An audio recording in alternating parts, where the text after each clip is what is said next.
పంచమి మాఘమాసంలో పంచమిని శ్రీ పంచమి అని పిలుస్తారు.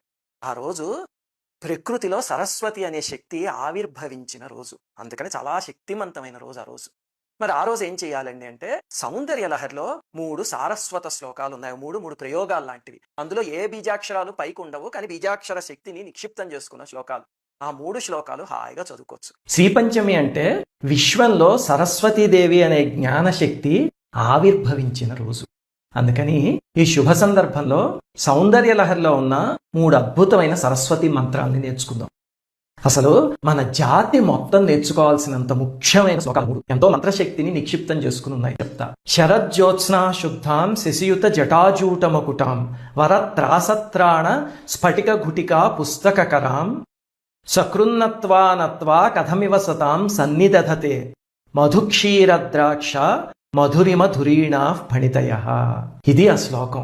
కవీంద్రాణం చేత కమలవన బాలా తపరుచిం భజంతే ఏ సంతః కతిచిదరుణామేవ భవతీం విరించి ప్రేయస్యాః తరుణతర శృంగారలహరి గభీరాభిర్వాగ్భిః విద్ధతి సతాం రంజనమమి.